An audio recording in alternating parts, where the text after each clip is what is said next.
Hello, here is an Osaka League game played on one handicap that white won by resignation. The game was rather peaceful most of the time, but with two critical moments, one in the lower right corner where black could kill everything, and the cut at the end that actually cost black many points, so eventually black resigned.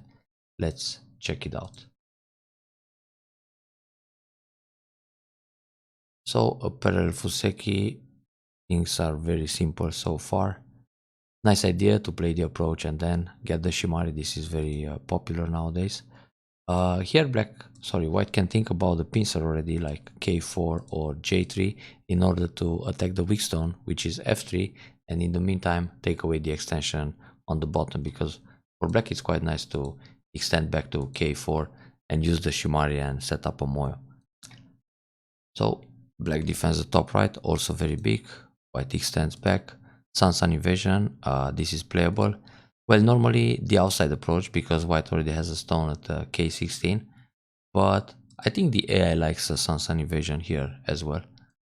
So white blocked the top, obviously he wants to go for the moyo with the extension in place. This was a very simple variation, and now white hits center. So white played the bottom pincer, but he could go a little bit further at j3. So if this variation happens, we can check the Joseki both with h3 and j3. So like this, white's base comes closer to the q3 corner instead of having the stone at h3 and the extension at l3.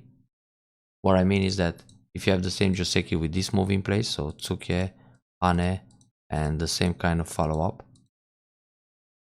white is a little bit closer to the lower left corner, but further away from the right. So he could just have more space for that base. But black invades the sun right away, which is also playable. In fact, here black could think about the counter pincer, and this serves as a middle extension for the lower right Shimari, which is always an ideal formation. And when white doubles up in the corner, black can use the attach under or the attach above and simply sacrifice this stone in the corner to increase the moya on the outside. This is a nice box for giving up one stone in the lower left, because for white it's already a big investment in this lower left, lots of stones to capture that one, so black can consider that kind of follow-up. Now we have a basic Joseki here. So far so good. Yeah, black needs to protect like this to prevent the kill in the corner, and white defends solid, but actually the Keima, it's more artistic, even though in this case with the extension in place at h3, white could play away. For example, white can play m4, and when black cuts, white will just jump out. If black plays no b here, white can catch this stone. When black jumps, white jumps again. So it's not such a big deal if black cuts. But as a defense, a proper defense, it's more interesting to play the Keima instead of the solid connection, because it can help white develop more towards the center. So that's just a detail. Yeah, black still plays the approach, but in this case, actually maybe that can be a little bit close because white is already thick. It's more interesting for black to play a move like c13. This will take away the edge in the corner and make sure that black has access to the middle. If white plays a move on the bottom, let's say l3, to prevent the approach at k3, for black it's very nice to jump in the center this way, which is preparing an invasion in the top. So usually white will protect somehow like this, or probably even go a little bit higher, but black can still invade the top. Also, for black it's interesting to extend on the right side.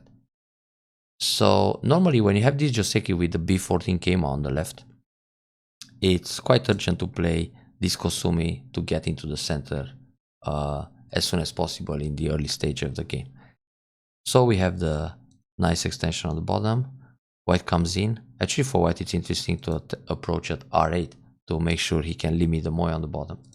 When he plays this move, black could pincer first. It's nice to take q18, but it's more interesting to play r10 or r9 to make sure white doesn't make a base. Then white has to jump out, and now you protect the corner at q18. This is a better order of moves, so you play 1 to induce 3. Because once you play here, white can extend for a base. He went a little bit further away, which is also okay, but now obviously black will jump in. This is good. The attach on the 4th line, it's questionable here. Normally he's supposed to go out and then try to fight in the corner. Also, if he wants to attach, it's better to attach on the 2nd line, because if black just cuts and captures one stone, it's easier for white to fix and get some thickness on the outside. In the end, black is mostly on the 2nd line here. So playing the attach on top gives black a little advantage.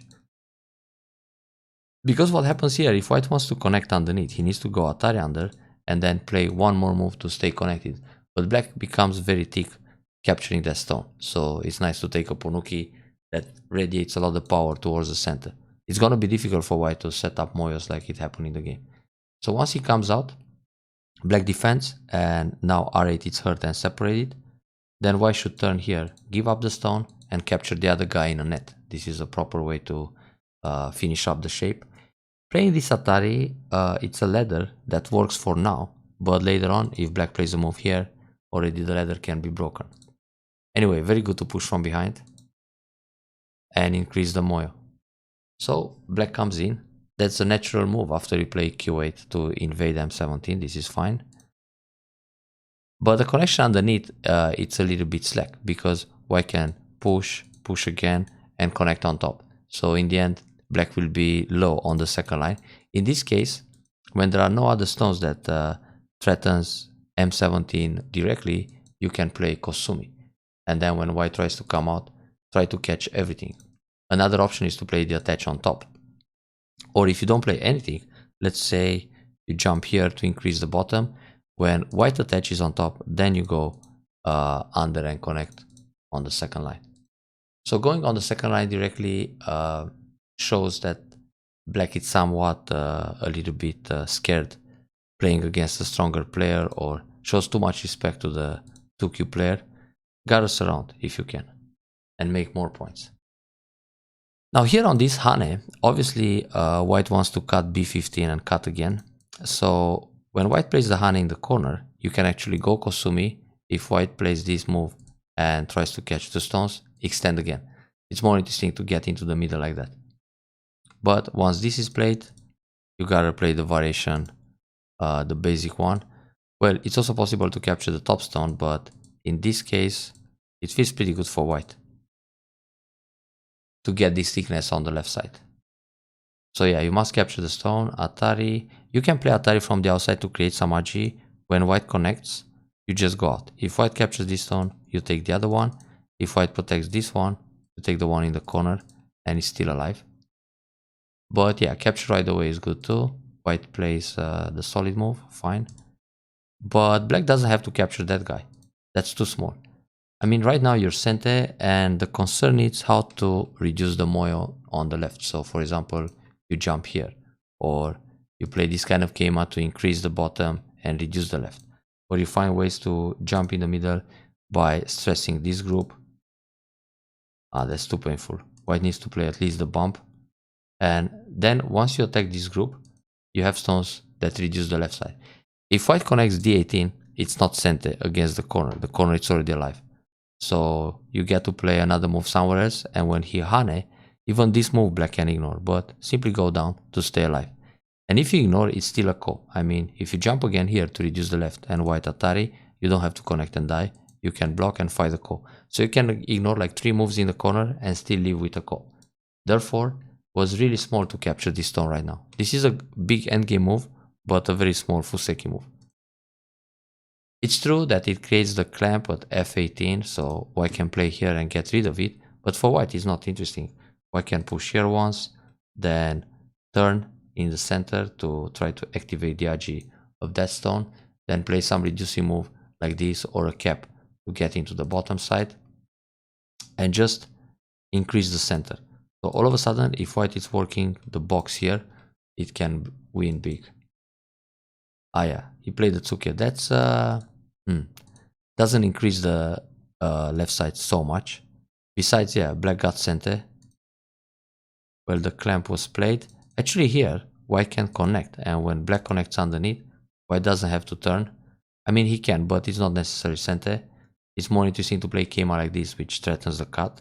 So black needs to double up, then turn. Now some defense here, then jump to reduce the bottom. Probably black will protect this way. Then connect the stones like that. Huge center. Now if black comes in around here, it might die big. So Atari connect, defend again. And now black was actually center. Yeah, push from behind. In fact, it's still interesting to play moves like this, threatening to go out from that stone. Ah, this was actually played in the game, if I remember well. That was good. Push from behind again. Yeah, this is fine. White could capture by playing here. Takes away liberty. It can be a little bit different in the center. Anyway, rather peaceful game.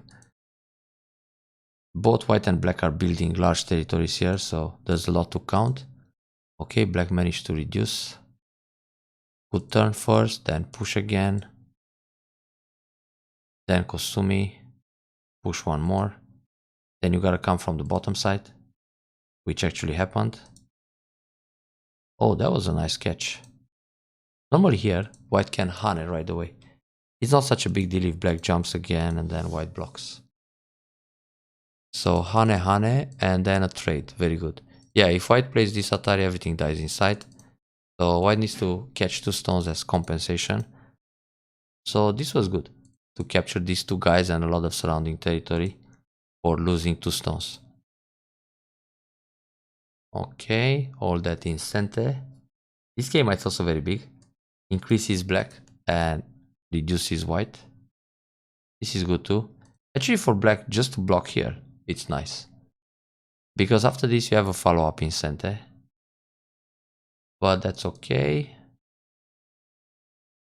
So black gets... It's very good timing to play this Atari. Nice. Atari first and then protect. And it's also very good to protect at S15, because if you play this one, he will hane and you need S15. But when you play S15, the hane is no longer center. So here, white desperately jumps in the corner. So normally, black probably has enough territory now, because the top corner looks quite impressive. So is the bottom. And actually black has 4 corners, but the 2 on the left are quite small. And white only has 1 big territory on the left, but doesn't seem to be enough. I mean, this is 1 big piece against 2 very big territories in the top and bottom area. So now obviously white has to desperately jump in the corner. And this should die. Very good idea to play S5. But now, instead of cut, you can just play Q2 and the group is dead. If he plays this one, you play a double up. When he comes out, you jump. If he goes down here, you just play hane. If he plays this move, trying to go for a ko, first you take away the eye and then hane. When he plays nobi, you can double up again. And there is no way for white to find another eye in the center. Impossible. So it will be just 1 eye in the corner. So instead of cut, simply play the turn. When white protects the corner, you cut here. That's only 1 eye. If he plays this one, first you kill the eye and then you cut. So he should die unconditionally. Okay, this turn creates Amaji. Then the no Setsuji. And this is where black made another mistake. To just go down. Because when white plays here, you can play the double Atari in the corner and still fight well. Or you just turn. Because once he connects the corner, you go on the outside. And if he plays a move like this, you peep first and then you come out. Either like this or with a double Atari. So everything should die and black could keep the whole thing. And even now I think you can still kill the whole group. Yeah, this peep seems okay. Actually, now you gotta catch the stone, but it's a little bit dangerous because of these cutting points. I mean, if something like this happens... Oh wait, you can play Atari here first, which you take. Then this one, yeah, like this white can live inside. So yeah, you gotta play the peep, that's fine. White found an interesting counter to Suji. So cut, Atari, connect, okay. Yeah, and this could be some kind of ko. If you play Atari, this can be a ko. Not so great. But instead of crawl, black can push. and then cut. Anyway, white has to come back and make twice. But yeah, this is a little gain for white compared to dying all over. Yeah, so the problem was the turn here. You can just go down and then kill unconditionally everything. So that's one mistake. But even so, it still feels okay for black. Because white had to come back and leave in Gote, and actually it's not such a huge damage after all. But there's a lot to count actually at this stage. This was big. This is big too. That's also nice to reduce Incente. Push is fine. This block prevents some monkey jump, but actually it's also big to go down in the top. Yeah, that's nothing. Cut was good. Phew, expensive. But in Gote. Let's go back a few more moves. So actually here, black should play this kind of move. But in fact, if black goes in the top and white plays a monkey, then you just protect and it's fine. Anyway, large territory is hard to count. But this variation was all Gote for white. That's not necessary. You could play it as a cotret later on. Yeah, bigger to block the top. If Hane and everything, later you come back with snapback preparation. So now if you feel behind because white already erased a lot on the bottom, you can actually block and go for the ko. I mean, if white connects here, you protect and that's it. You gain 2 more points because you don't have to allow the push anymore. But if he wants to go for the ko, there's nothing to lose because if you're behind and you fight this ko and you lose the game, you are losing it anyway. But if you win the ko and you come back, then it's nice because this can be minus for white as well. So white can look for a ko threat. Let's say the push here, which maybe you don't even answer. Take again and then block. But okay, let's say we answer. He captures a ko. Now, as a local threat, you can go out. If he connects, you connect. But if he plays, for example, this one or Atari, you take back the ko. And now, when he plays some ko threat like this, you can even ignore and take a few more stones in the top. If he pushes through, you can take a couple of stones extra. But this one, I would answer. Keep everything safe here. Yeah, it's not such a big damage. Because in the end, white loses more stones inside. So that could be an option. Just block. And here after push, Atari connect. Yeah, black needs to connect. Otherwise, it's a very simple variation. We will see, a few moves. Here, white could block. But anyway, once black, yeah, here white can block as well. Except this push, but now on this move, white can answer. So all these moves are sente. And now black should play here. Yeah, on this cut, if black comes out, it's Atari, Atari, and capture everything. Ouch. So, in order not to lose so much, black should actually play Atari from behind. White plays this one. You can play Atari again. If white goes no, you take the ko. And if white connects, you connect. But again, you lost 1, 2, 3, 4, 5, 6, 7 points where you could block earlier with Atari and connect. So those could be saved. Well, you can get a little compensation on the bottom. But yeah, it's a pity. This game seems to be lost at the end, especially after the invasion in the corner around R2. So these are the moments in a game where one should just spend a little more time to solve the problem and then win a one game. Better luck next time.